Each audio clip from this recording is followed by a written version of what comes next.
Okay, so good afternoon, everyone, and welcome to the weekly Facebook Live of the European Training Foundation. We're happy to be on time and to start our weekly discussion from the learning world and with learning professionals. So this week, the topic is very relevant to many of you, from the youngest to the oldest, and it's about green skills and vocational teachers. It's not by chance that we're talking about this issue, because this is a month the European Training Foundation is devoting to the campaign focusing indeed on skills for the green transition. I see that the number of followers is already growing rapidly, so welcome to all of you. Wherever you are, do let us know who you are, what's your name, where you're following us from, and don't hesitate to share comments and questions. We'll do our best to take them on board. Let's go now to the distinguished guest of this conversation, and straight to the business. I'd like to welcome Mervi Jansson, CEO at Omnia Education Partnership from Finland. Welcome, Mervi. Thank you for being with us. Thank you. It's a real pleasure. I'd like to welcome my colleague, Julian Stanley, Vet Teachers and Trainers Specialist at the European Training Foundation. Welcome, Julian. Thank you. Looking forward to talking with you. And I'd like also to welcome my colleague, Romain Boitard, Specialist in Human Capital Development, again from the European Training Foundation. Welcome, Romain. Good afternoon, everyone. Thank you for having me. So it's a super international panel we're having here. I see that friends are already saying hello from Albania and Turkey, and our colleague Michela Zabaglia, who is working in the background, will be showcasing all your hellos and all your questions on screen. So don't be shy, let us know if you're following. But now let's go to the conversation, because we are very pleased to have a super interesting story to share with the learners community today, which is the story from Omnia, who is a friend of the European Training Foundation, and who joined also the ESF Network for Excellence. But we'll discuss that later with my colleagues as well. Mervi, we know that you at Omnia have arranged national level training on green skills addressing teachers. Would you like to share your perspective to the international community who's following this conversation? It might be an inspiration for everyone. Sure, thank you. If we look at green skills, and if we look at it even in a broader scope, so if we're talking about the UN SDGs, actually, we in Finnish VET find that it's an integral part of how we should see vocational education and training, because it's actually a part of, here in Finland, vocational education and training centers are regional, and they basically work very closely with the companies in the region, and it's basically sort of win-win, because it's for regional growth and prosperity. So basically, green skills are a part of the studies, but it's also a part of the mindset, and it's very much a part of how the companies also want to and need to develop in basically in the Finnish economy. So that's why the Finnish National Agency actually sponsored a training that we implemented, and the training was called VET for SDGs. So this was a national level initiative, and now we are actually going to have a second round of it. But in the pilot round, we had 10 schools and 32 teachers from different disciplines from Finnish VET actually attend the training. And of course, COVID-19 happened as well, so we couldn't do it exactly as we were going to do it, but we managed to tweak it, and we actually arranged it so that we had a virtual fair on SDGs. And we spent a day doing a virtual workshop and looking at the different SDGs and actually how they relate to different, let's say, layers of Finnish vocational education and training. And then we went hands-on. So we had a 360 survey. So we asked very specific questions about green skills and mindset from teachers, from vet school management, from students, and of course, the important stakeholders, the work-based learning partners, because we wanted to find out how much, let's say, they were on the same page of green skills and mindset. And we were happy to find out that over 60% of those who responded were very familiar with SDGs and thought that green skills were a very integral part of vocational education and training.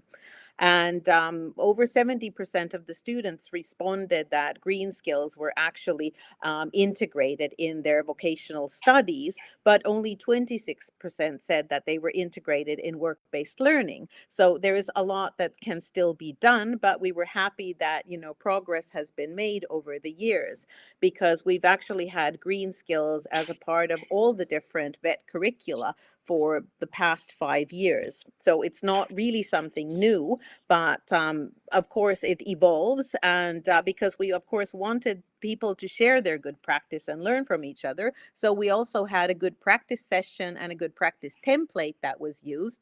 And then we did something that was called an SDG canvas, and then at the end a vision board, so for them to choose actually 3 different SDGs and particular green skills that they wanted to focus on, and look at it and in terms of where they're now, what needs to be done, and where they want to be in 3 years.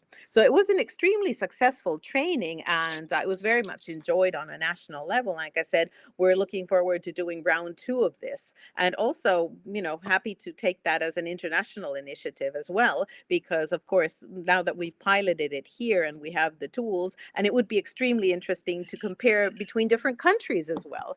So, I mean, that's what we've been up to with this. And again, it's something that's very much on the Finnish agenda in terms of how to actually develop vocational education and training. Thank you so much, Mervi, for sharing this interesting data, which I think are opening up to a very productive conversation. Before giving the floor to Julian, and then also going back to some aspects that you have just mentioned, I like to have this quick carousel through all the hellos we've had. Utekni, hello. Nino from Georgia, Utekni from Morocco, Abu from Gaza, Rupa from Paris, Anna from Albania, Zongul from Turkey, Ilyas from Morocco, Khaled from Egypt, Anahit from Armenia, Amor from Tunisia, Sandra from Spain, Muna from Tunisia. There's so many. I stop here for the first part, but we'll go back to the list later on. Keep on saying where you're from. It's great to know how wide, geographically wide this conversation is for all of us.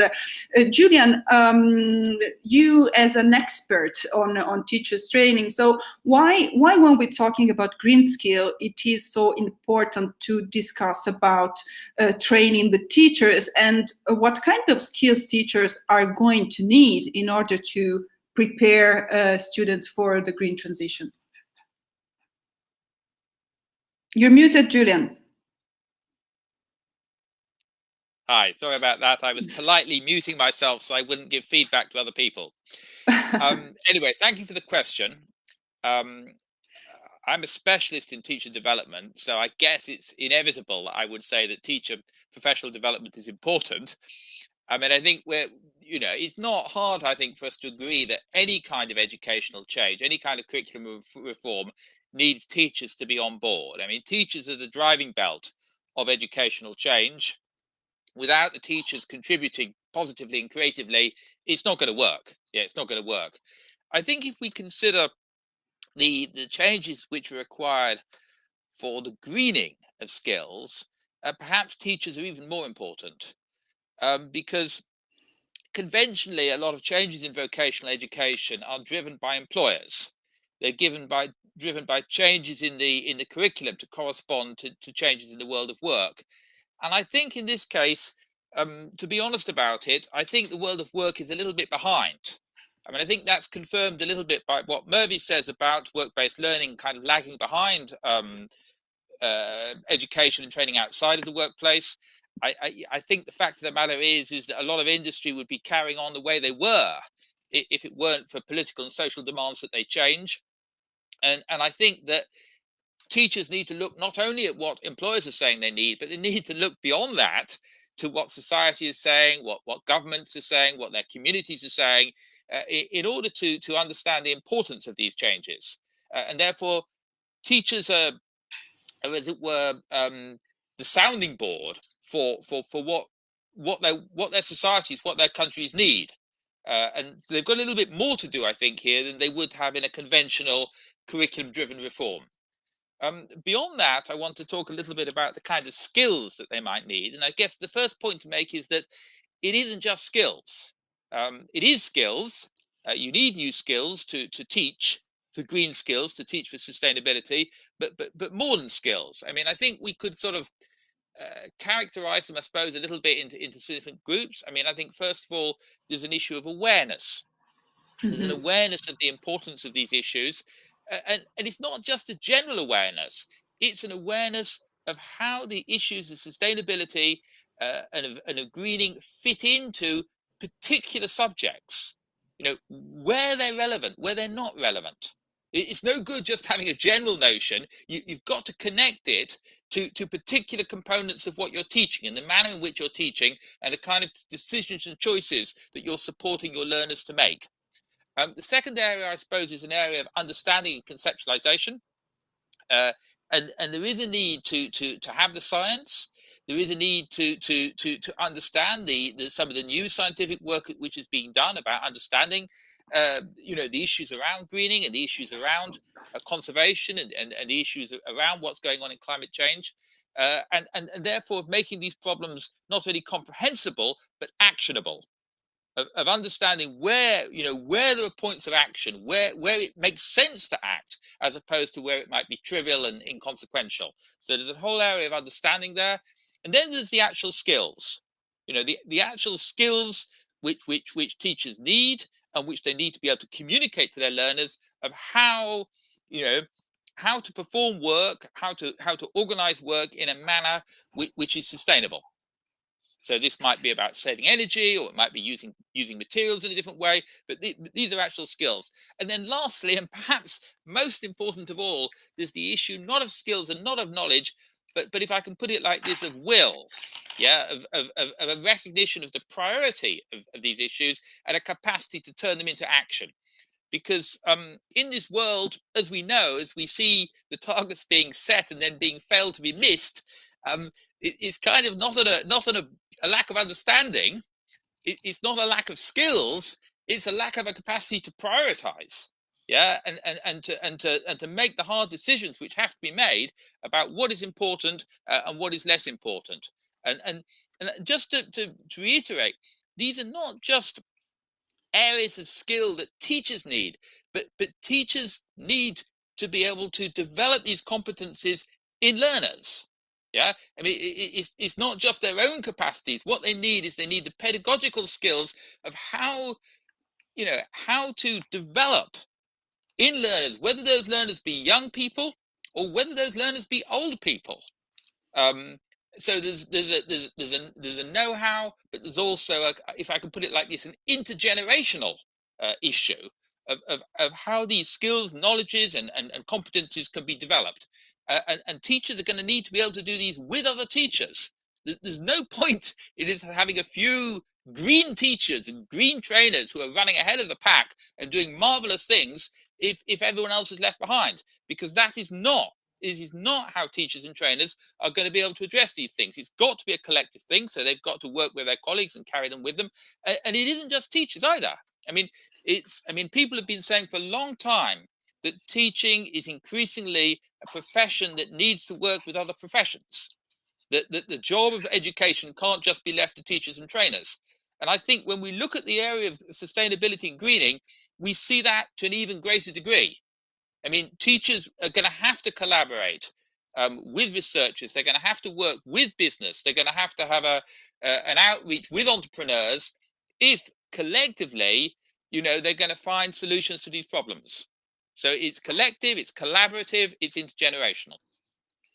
Thank you, Julian. While you were speaking, I was thinking, given the, let's say, the vocabulary we're used to these days, that it's like having a horizontal and wide vaccination campaign against climate change, to the point that if we do not reach a minimum amount of people who are actually delivering some specific training, and as you just said, I really like your words, not only making things comprehensible but actionable, then really being able to implement change and deliver skills for change. Romain, so we're bringing into the conversation at the European Training Foundation the theme of green skills, but maybe it could be relevant for those who do know us, but also for those who do not know us that well, explaining why we really think this is key and it's a necessary thing to do. Romain.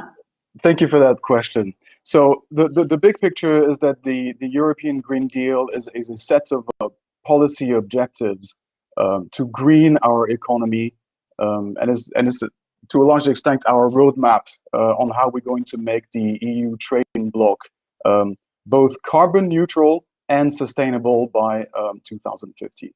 So that leaves us 30 years to finalize the transformation of the EU into a resource-efficient and clean economy that is entirely dissociated from carbon.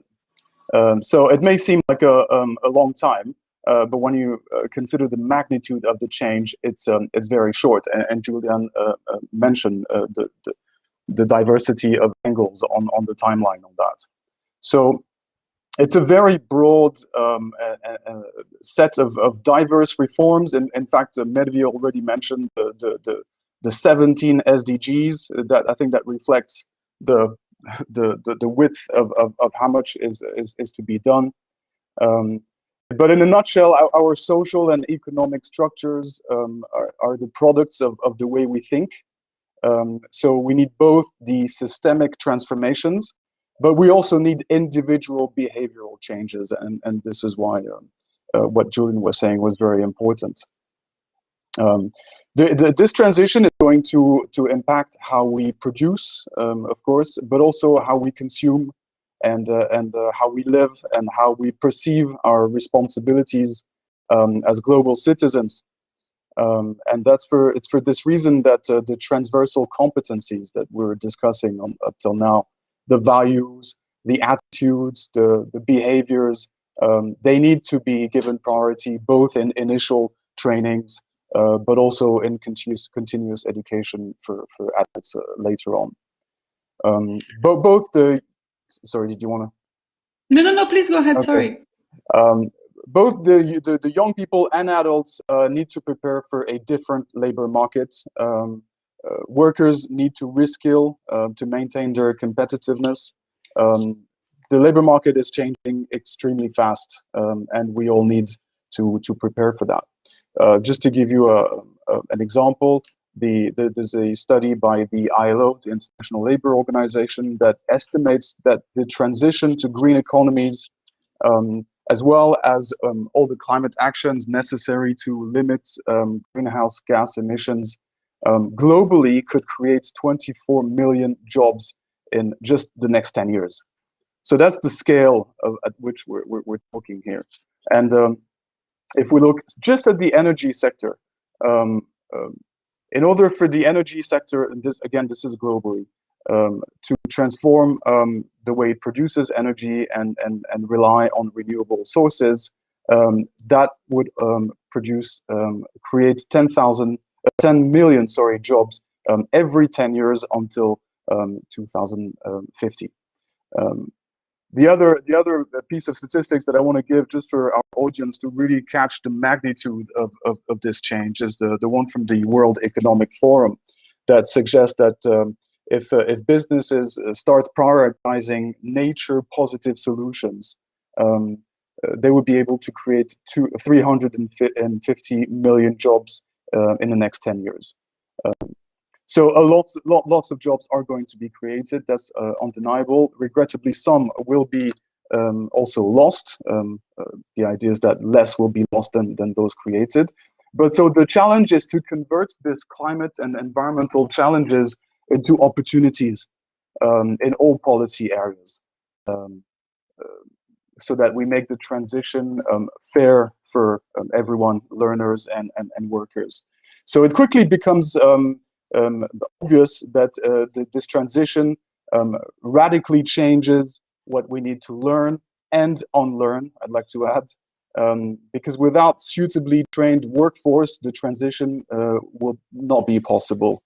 In fact, we already have evidence that the skill gaps and the skills shortages are already bottlenecks for various sectors. And just to mention a few, renewable energy is the obvious one, but not the only one. There's also energy and resource efficiency, renovation of buildings, sustainable construction, environmental services, and manufacturing. All these sectors are looking for green skills. So the availability of workers and enterprises with the right skills for green jobs and the green economy, they have a critical role in controlling this transition to a clean economy. So yeah, in a nutshell, I will shorten it. This is why ETF, of course, puts the focus on these aspects, because our mandate is to support our partner countries reform their educational systems, and we hope to be able to guide them in doing so with green skills. While speaking, I was also having a look at the chat, and indeed there is a way to link some of the last points you have mentioned with a question I wanted to ask to Julian, and as well taking inspiration from a question. So you mentioned skills shortages are becoming already the bottlenecks for some sectors, which is also linked to the provision of training, of the appropriate training, indeed, to compensate these skills shortages. I see that Abu Karawan, beyond thanking for the inspiring presentation, is asking if we can share the outline and content of green skill training and some green practices inside vocational centers. So indeed, we are going to a point in which there is an interest to understand how then these curricula are being developed and put in place. So I don't know whether Julian or whether Mervi would like to follow up on this, because I think that both would have something extremely meaningful to say. Maybe Mervi, can we go maybe first to you and see if you can share the experience of OVNIA in this perspective, and then we follow up with Julian. Sure, thanks. Actually, in Finland, we have national level curriculum, so we've all pitched in, and we've pretty much looked at it from, again, a 360. So what the training providers think, what the different sectors think, and then looked at education in particular for what can be written in vocational education and training. And all of our modules are learning outcomes based. So again, they're very much hands-on in terms of, what are the objectives? What are you to be able to do after you have finished this training? So for us, what we mean by green skills, it's the mindset, which has been mentioned already earlier. So think in a responsible, sustainable way. And that's something, of course, that especially with the young students, they find it very interesting as well, to look at their new profession from with sustainable glasses on, so to speak. So it's the mindset, but then it's very much also personal choices and professional good practice. So what choices do you as a person make on a daily basis that can add to, for instance, let's say spreading green skills and the type of green behavior that we want to see in the vet schools, but also in the workplace and just among your friends and your community.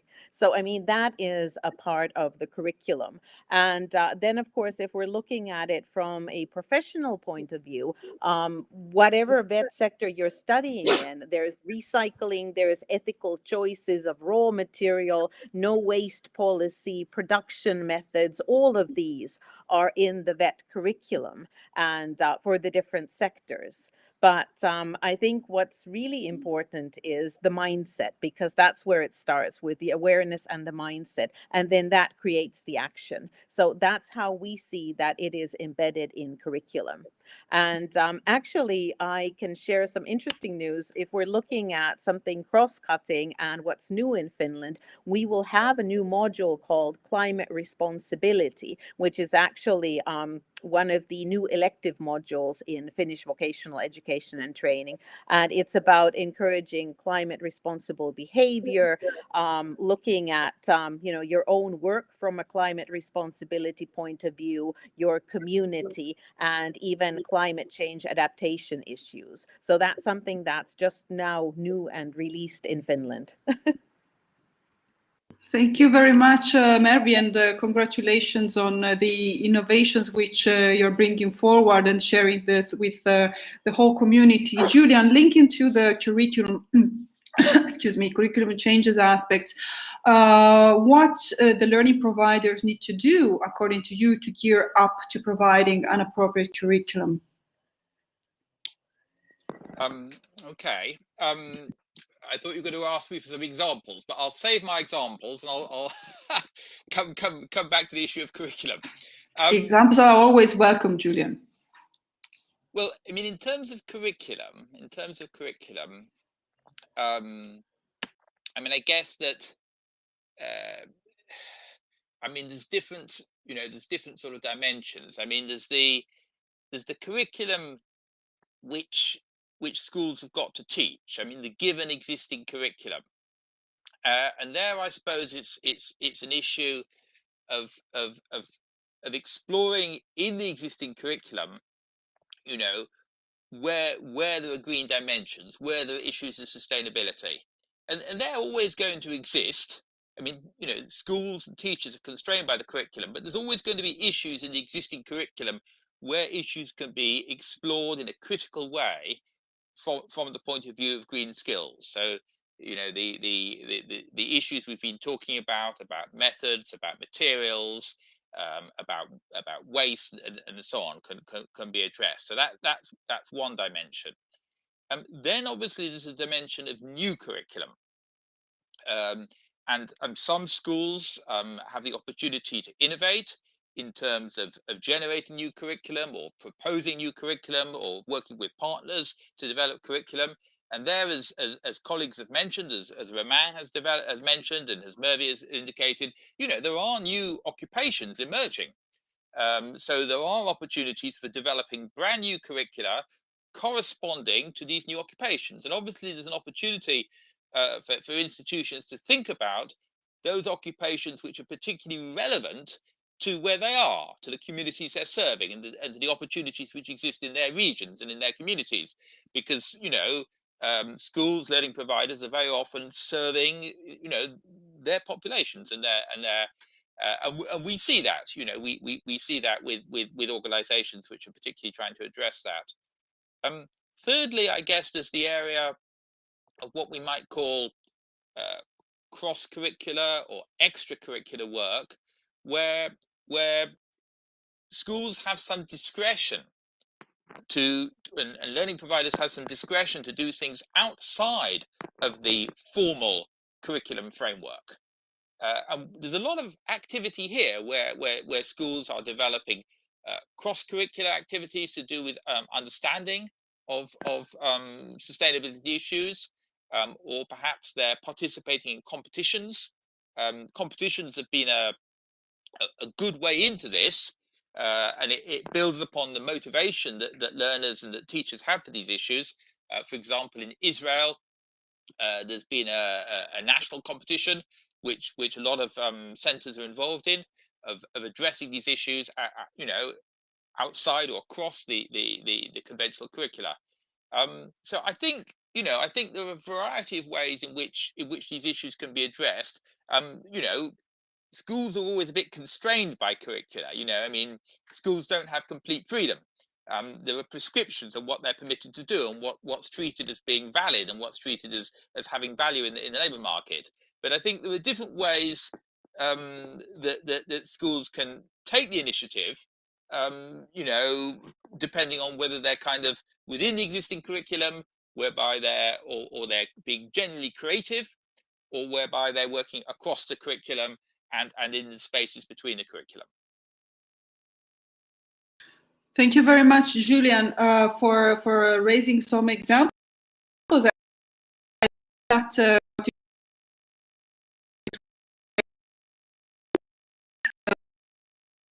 flagged in the conversation, because we will be discussing also about a recent initiative by the ETF on green call for practices. Before going back to, let's say, our flow conversation, I really see that we're starting being nicely overwhelmed by comments and questions. So I'd really like to devote some time to you who are following us with your comments and questions. So first of all, thanks to Amur Bayuli, who's commenting: green skills training can help in green jobs creation, as well as youth employment and rural entrepreneurship development. Thank you, Amur.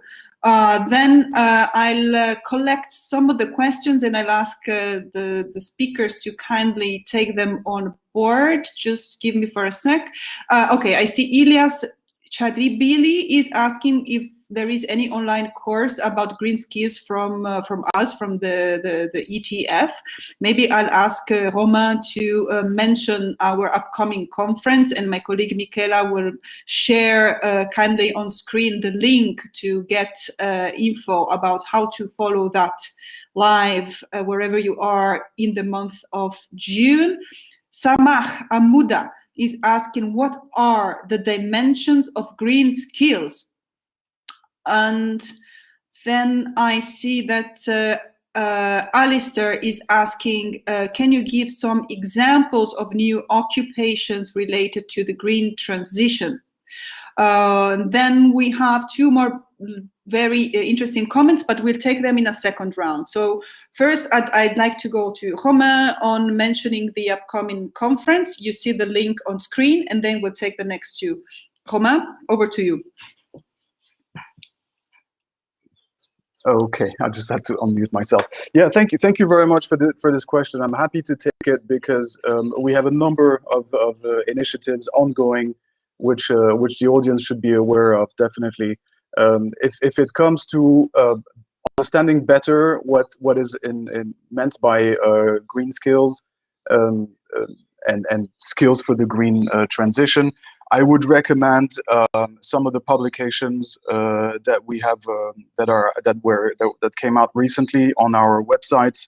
The ETF website, there's a publication page, and you can search there for green skills, and you'll get a number of really interesting documents. So we don't have trainings as such, but lots of great reports.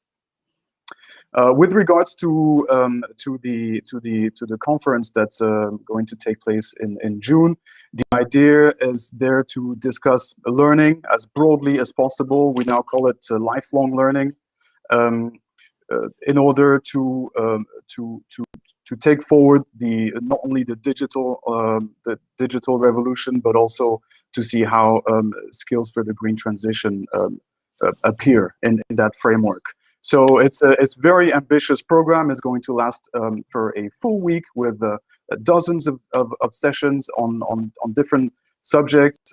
Stay tuned. There's going to be lots of great speakers, and also we're going to showcase some of the best practice that we've been collecting over time of examples of good practice or success stories that we've collected from our partner countries. So places where most of our audience comes from, at least from the countries you mentioned at the start. So I will leave it that. Thank you so much, Romain. Taking the next question we have just flagged before from Samah Amouda, what are the dimensions of green skills? Who'd like to take this one, Mervi or Julian? Julian, I see you're moving, so it's over to you. Okay. Well, I mean, as ever, there's a sort of simple answer and there's a complex answer. We like both. It's only a short session today. I mean, ETF has developed a framework, and it's not a comprehensive framework. There are more comprehensive frameworks in existence. ETF has developed a framework which I think has about 12 indicators in. And these are only indicators. It's not trying to exhaustively define every aspect of what it is to address green skills and to be an institution which is working towards these targets. But it tries to pick out some key indicators which are helpful at the moment to sort of try and get a judgment for an institution about how well you're doing, what perhaps you're missing out on, to compare yourself with other institutions, and maybe over time to track your progress. So I'll try and remember them. I probably will leave out vital ones, but maybe my colleagues around the virtual table here can chip in if I miss out some obvious ones.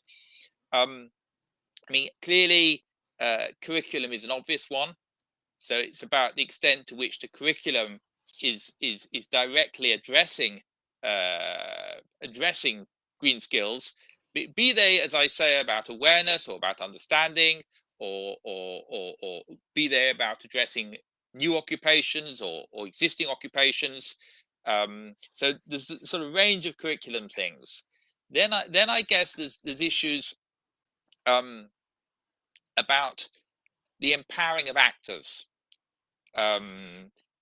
This is the point I was sort of starting off with at the very beginning of this conversation, that it ain't just about knowledge, it's also about mobilizing people. So one dimension is the issue about, are you giving space to actors in your institution so that they can have initiatives, they can take responsibility, and they can contribute to this agenda? Because we're not interested in the way of visioning what it's all going to be like in the future. What we're interested in is understanding what we need to do now to progress. And what we need to do now is mobilize the people of good heart who are anxious to contribute to this. So there's a whole dimension, a set of dimensions about mobilization, about engagement, about empowerment. Sorry, Julian, sorry. if I interrupt you because I think, that what you're mentioning now very, very much links to a comment which I'd like to share, so that maybe you can include it in the next phase of your reply, from Rupa Chauhan, who is saying, beyond thank you for the interesting talk and for mentioning that learners and teachers can be any age, young or old, and anything in between. And she says, my question relates to climate change skeptics. Perhaps they aren't as prevalent in Europe and in Europe's neighboring countries as they are in other countries, but they exist. How can we reconcile green teaching and green learning with climate change skepticism? Or perhaps this is the point of green education. How does that link to this mobilization aspect you have just raised, Julian? Well, you're stretching my expertise here. I'm billed as an expert, but you're making big demands upon me. I mean, you know, I'm not sure I'm the person to take on climate skeptics, but I guess that, I mean, what I was sort of going to go on to say is that one of the dimensions for an educational organization which we've addressed in our indicators, and which is an important measure of your progress, is the extent to which you're engaging with your community, and that you're engaging with other related groups. because I mean, addressing skepticism is about reaching out beyond your own convictions. You know, it's not enough to have a commitment yourself and to have an understanding yourself. You've got to go beyond that, because otherwise, you know what's right, but no one else is taking any notice of you. So this is something we build into our indicators, that you have to reach out to your community, because you have to engage your community in these sorts of commitments. There's no point in a family sending their children to school and having their awareness in green issues being raised if all the other activities of that family are very damaging and very negative towards the environment. So one of the indicators then is this issue about engaging with the community, engaging with scientific communities, reaching out to business, reaching out to other educational providers and to local government organizations. Because if the argument against skepticism is to be won, and if it won not only at the level of awareness but also at the level of understanding and action, then there's a need for reaching out and building an alliance. And I think we've seen that. I mean, I think, quite frankly, I think if we say, well, what has shifted the argument when it comes to skepticism? What if you look at what's happened in Europe, for an example? I'm not saying that's true of everywhere in the world, but I think an alliance has been built. And I think people have seen very large numbers, particularly of young people, marching week after week in the capitals of European cities, in European states. And I think that alliance, I think it has shifted opinion. And I think it's caused politicians to change their minds. And I think that's caused leaders of companies to change their minds. And that's caused educational leaders and experts like me to change our minds. And I think that's how the alliance has been built up. And I think when the skeptics feel increasingly isolated, then I think we're on the way to persuading them to change their minds.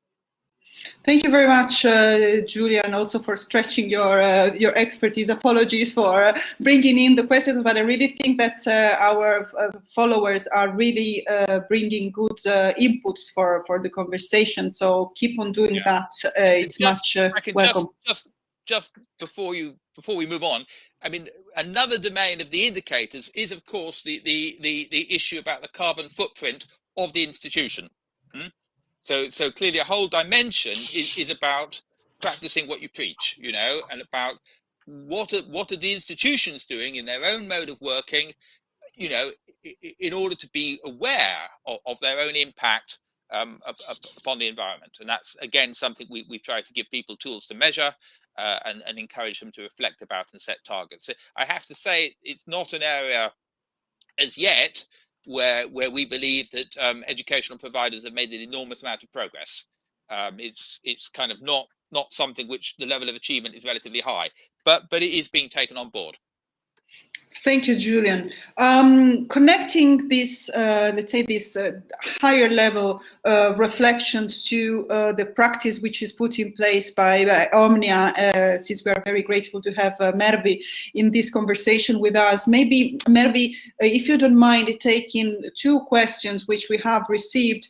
On one side, Alistair asked is examples of jobs which are linked to the green transition. So maybe this could be a first a level of discussion. And the second one is that we have Nishal Nukadi, who is asking what are the new and innovative teaching and training practices that imbibe the philosophy of green and sustainable development. So both from job perspective and training perspective, what's the experience and the best practice of Omnia? Mervi. Well, what I'd like to share is, let's say, how we have already changed in so many ways if we look at different vet professions and what we're training for. So, for instance, in Finland, entrepreneurship is a big part of vet training. So it's both embedded in all the qualifications, but also it is a qualification. So we actually have a further qualification for entrepreneurs. So we sort of have revamped that, and we're looking at sustainable entrepreneurship from many points of view in terms of where it is where you see yourself, and we see that especially youth are empowered to look at becoming sustainable entrepreneurs. So, I mean, it's not just about new professions, but it's how we look at professions as such. Or, for instance, a course on no waste restaurant management. that's also something that's picking up, and people are looking at restaurants in terms of what is their carbon footprint, how do they recycle, again, is there a lot of waste, what do they do with it, what can communities do, reaching out to restaurants, etc. So it's sort of like connecting the dots within the community to make a bigger impact. Another one is ecotourism, for instance. In Finland, especially, we look at tourism in terms of Lapland, etc., where we have a lot of nature and we very much believe in preserving the nature, etc. So how can we, in terms of good practice in tourism, actually be eco-friendly?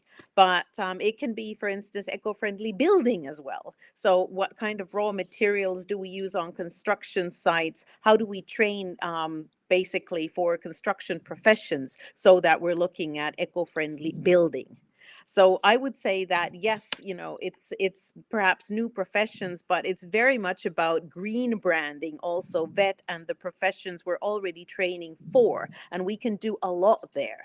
But it is very much about, as has already been discussed, the teacher's mindset, the whole school's mindset and atmosphere. Is this something we believe in, and is this something that we want to convey to our students and the work-based learning companies we're working with? If you take Omnia, for instance, Omnia has framework agreements for work-based learning and innovation, etc., with over 3,000 companies in the greater Helsinki area. And that would be very sort of typical of Finnish VET. So there is a lot of the outreach already going on, but we need to push the green skills and the mindset to be a big part of that as well. And I think that's where we are at the moment. So there is the awareness. We are rebranding or green branding VET, but then we need to take a step further with this. And I think that's something that, again, we're looking at in terms of how can we do it within our own community. Thank you very much, Mervi. And indeed, as I mentioned at the very beginning of this conversation, Omnia is part of the ESF Network for Excellence. So one of the scopes of the network is to make excellence inclusive and not exclusive, so that everyone could improve. And I assume, and I'll give the floor to Julian here, that some of our followers might be thinking that what you are doing, Mervi, is exceptional and it's amazing, but they might feel a bit, hesitant as regards the possibility for them, according to the countries in which they are working, on how they could be inspired and replicate or escalate what you're doing. Julian, so how can the network contribute to support educators across the world to make concrete progress? What's in it for them? Well, the ETF Network for Excellence is a network of some 150 vocational educational providers across many countries, European countries, but also countries outside of Europe. And it's a kind of alliance of providers to try and take on current problems in vocational education and to try and collectively work out solutions. And obviously one of those problems is green skills. It's not the only one, there are many. But the characteristic of it is that it's about empowering the centres. It's not seeking solutions from governments or even from international agencies. It's about the centres themselves finding solutions, experimenting, and sharing those answers with one another. And we've developed with these centres, as I've said before, a set of indicators to try and track the progress across different dimensions, be it green skills, be it social inclusion, be it addressing Industry 4.0, whatever the challenge is. So, I mean, that's one of the ways then which we feel that we're helping centres. And I should just say that this is not so much for individual teachers. This is taking the view of a school or an educational provider as being an organization which is collectively, trying to find solutions. learning from what other organizations are doing. So we've developed these indicators. We now have, I think, nearly 100 centers who've had a go at assessing themselves against these indicators. So we're beginning to build up a bit of a picture about, what is easy, what is difficult. And of course, when I say we, I mean the whole network. Yeah. So, I think the network is beginning to have a self-understanding, so I can tell you now for nothing that awareness, that's pretty high. 75% of our network is onto awareness, right? Addressing green skills within the existing curriculum, that's pretty high. Around 3/4, 75% are onto that. They're doing that. Now we move on to issues like, introducing curriculum for new occupations. Whoa, that's much more difficult. We've only got about 1/3 who are doing that. If we talk about preparing teachers and learners to address these challenges, that's better. That's around 45%. If we talk about who thinks they're on track to achieve the 2030 and 2050 targets then it goes right down. I'm afraid only 18% think they're on track. Well, it's worrying, but it's also good, right? Because there's a kind of, an honest recognition of how far people have got to go. So it's about, trying to realistically get people, not just individually, but in a larger context, to reflect upon the challenges. Okay, so that's one thing we're doing, and if people are interested, we can share indicators with them so they can have a look at them. If they're interested in joining our network, then they need to contact ETF and ask whether, say they're interested in joining our network.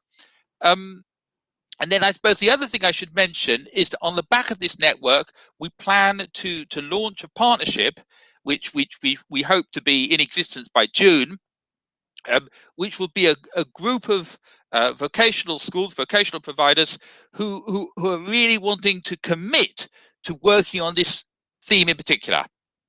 And we will be, coordinating that, supporting that, investing in that, so that this group of, I don't know, 7 or a dozen institutions can make some headway, can model what it's like, so that we're showing in a realistic way how, so if you're working in a vocational training organization, you can look at what another one is doing, maybe an organization in the same country you're working in, an organization of the same size with the same sectoral specialism, and you can say, they did that in 6 months. They did that, and that's a realistic thing.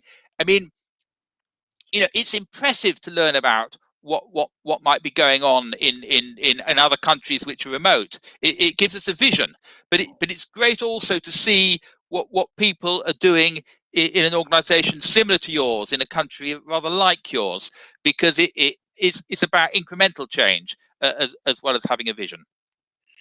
Thank you very much, Julian. I'm very pleased that our colleague Michela, who's supporting us from a technical perspective, has shared the link to our website.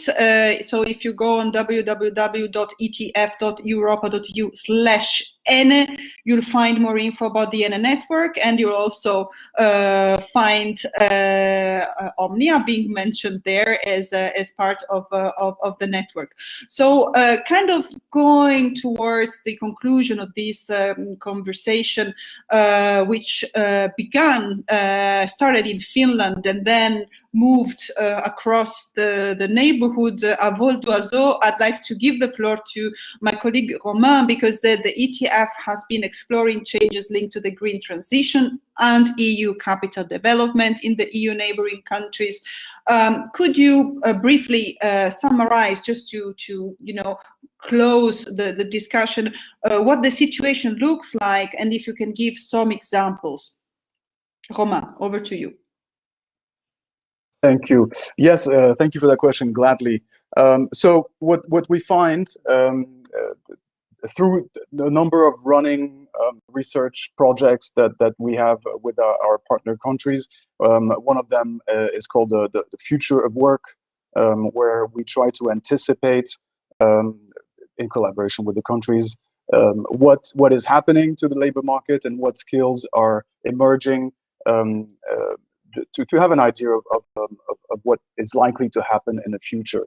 So we've done that in a number of countries. So just to mention them quickly: Morocco, Israel, Turkey. We looked at the automotive sector and agribusiness. Now we're looking at Albania and Tunisia, the energy sector. And in fact, some of these reports are on the website. So for those who will click the link that Michaela shared, they can find them. We're also looking at how enterprises are preparing for post-COVID and greening, which is now a double need. So our preliminary findings is that technological developments are already affecting occupational profiles to a very high degree. The technological development, but innovation also, of course. And new jobs are being created. And this links with the question from Alistair in the chat. However, or just to mention a few, because I know some of us are curious about this, environmental economist is a new job. Renewable energy production, but grid management is a new job, because the grids are different for renewable energy as compared to fossil fuel. So those are really new jobs, like what Mervi was mentioning prior. But what we do find that the largest trend is that jobs are simply being greening, if I may use that term, and that what you need to know to practice an occupation today and tomorrow is very different to what you needed to know 5, 10, or longer before. So this is what we are seeing. Jobs are changing throughout the sectors that we have been looking at, and mostly they're becoming greener. So the shift is already started. And just to give a quick example, because we often talk about renewable energy, but let's talk about farmers. For example, we looked at agriculture sector in a couple of countries. What we found is that in order to be a farmer in the years to come, you will need to deal with climate change, the impact of it, severe droughts, unreliable weather forecast, and strong weather events. And this changes the requirements that you need the requirements of the training that you need to exercise this job. And so, of course, it has repercussions on curricula and teaching, which Julian and Mary mentioned before.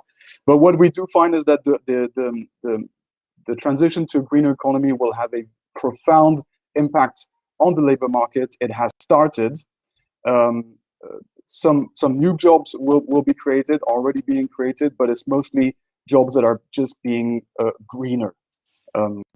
Now, the impact will differ considerably between sectors and countries. Some sectors are, the classic example would be fossil fuel extraction. Clearly, that's not very. That has a limited potential as a career prospect, but different sectors will be affected differently. And so what we find also is that the availability of green skills on the market are also have a catalytic role in economic growth, and that their presence facilitates the transition to green. So often we look at this as a chicken and egg. It's both. You need skills before and after. So I will leave it at that. Thank you, Romain. It's great, and thank you for having provided this this overview, which is driving us towards the conclusion of this conversation. I'd just like to give some practical replies to a few questions we have received. There was a comment of someone who was unable to register to our conference in June. Please go on our website and keep on following the ETF, because content will be also visible in an open mode on our social media platforms. There was another comment about whether vocational schools in Central Asia could apply for joining the ESF Network of Excellence. The answer is yes. Drop us a line privately, either by going on our website, or you can also send a private message on our social media accounts. And there was one last comment of someone who very rightly asked for possibly having this conversation with captions, because we know that language can be an issue also when being inclusive in our conversations. I hope I'm saying the right thing, but if you follow this conversation on Facebook, there should be automatic captions appearing. So I would suggest that next week you try to use that platform so that it makes it easier for you to follow the discussion. I'd like to close with one comment from Rupa Chauhan, who said, beyond, thank you for answering to the question, I love the idea of reaching beyond our convictions, engaging communities and building partnerships to create awareness necessary to pursue a green agenda. Rupa, I think that your words are ours. So I'd really like to thank you who have been following us for this hour of conversation, and I'd like to thank our distinguished guest speakers, Mervi Jansson, CEO at Omni Educational Partnership in Finland. Thank you, Mervi, and congratulations again. Thank you. It was a real pleasure to join the conversation, and I hope to take this further. Thanks a billion. Definitely, we will take this further together. Thanks to my colleague Julian Stanley, vet teachers and trainers specialist at the European Training Foundation. Thank you, Julian. Thank you for letting me join the conversation. Thanks a lot. And also thanks to my colleague Romain Boitard, specialist in human capital development from the European Training Foundation. Merci, Romain. Merci. À bientôt.